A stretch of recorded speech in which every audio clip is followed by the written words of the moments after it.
Alright, so we're back working on the motor here again. I got the oil pan off, factory one's off. The oil pan kit that you get, the one I ordered from Holly, part number 302-2, gives you a new pickup tube and the O-ring for it that goes into the oil pump.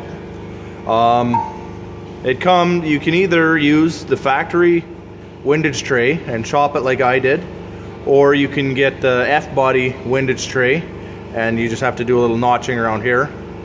So starting to run out of time a little bit, so I'm using this one. Just chopped it off here so it can clear the low part in the pan right here. Otherwise you're hitting here with the rest of it. So we'll get to put the oil pan back on here and an oil filter, and we get one step closer. I'll show you guys what that looks like when I'm done that. There we go, we got the oil pan on. Nice low profile. It's actually quite a bit higher than, or lower profile than what the one in the Camaro is.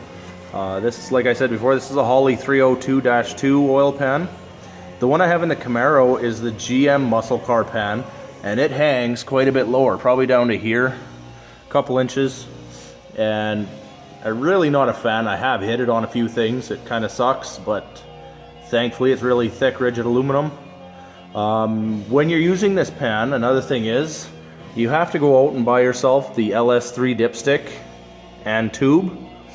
So the instructions or the part numbers are in the instructions that come with the oil pan from Holly. It tells you exactly which part numbers to order. Canadian, they're just over $40 a piece. So order them at your GM dealer. I tried a few aftermarket sources, crossing the numbers and stuff, because I got another one I'm going to be doing here pretty soon for my boss, I think. And there's no luck. So they're about 40 bucks a piece. That's about $80–90 sitting there just in frickin' dipstick and tube, which is a little ridiculous, but what are you gonna do? Alright, so at this point I'm basically done the engine until my cam shows up, which I've been waiting for, the camshaft and the springs. I have ordered the upgrade kit for the rockers, which I might just break down and see if I can break some rockers. You gotta press these out and put the new kit in. Could be a little fun. So yeah, I got new springs ordered for the cam.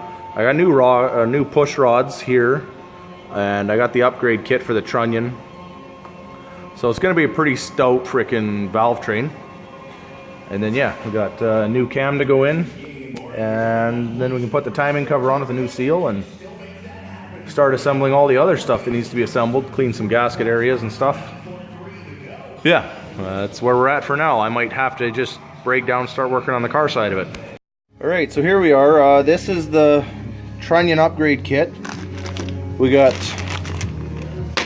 2 packs of the center. This is the part that goes in the center that the bolt goes through to hold them down. All new bearings. Bunch of new snap rings just to hold everything together. And some hold down bolts. Now you got to read the instructions. Sometimes you use these bolts, sometimes you use the factory bolts. And then a couple of washers they put in there for helping you push everything together. We got my practice rocker arm. If I break this one, I have spares, so wish me luck. And then this is a kit, Comp Cam's 13702-kit is the trunnion upgrade.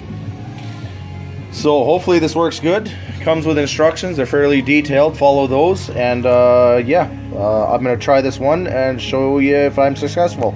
Alright, so I got the old trunnion out. There it is. Bunch of pieces, some needle bearings, hollow shaft right there. It was actually pretty easy to do. I just used one of my 7/8 sockets, a punch, hammer, and be gentle. So it came out relatively easy, which is nice. And then flip it around and knock out the other half. Came out nice and easy, so you just got to be gentle, take your time, it'll come apart, and let's see if I can get it back together now. So I got one rocker done, clips are in, trunnions are in, rolls nice and free. I gave it a really good coat of this Permatex Ultra Slip Assembly Lube. You want something on those bearings until the actual oil can get up in there, so I gave them a good coating of that so they're well protected until they can. So that's one down, 15 more to go. While you're doing this, try and keep them all in the same spots. because as the valve and this tip run across each other, they're going to wear together. So if you start mixing them around, you might cause yourself some problems. So something to keep in mind. Alright, I'm going to go set this one back in place and grab another one. Alright, 15 more to go. I'll let you know when I'm done. Alright, so I'm done one half. I got a nice little pile of junk parts here now. Got another half to go. I think I'm going to call her a night though, because my neck's getting sore from being bent over this bench. So, here's the side that we did. New bolts in there. And the side that we have to do yet.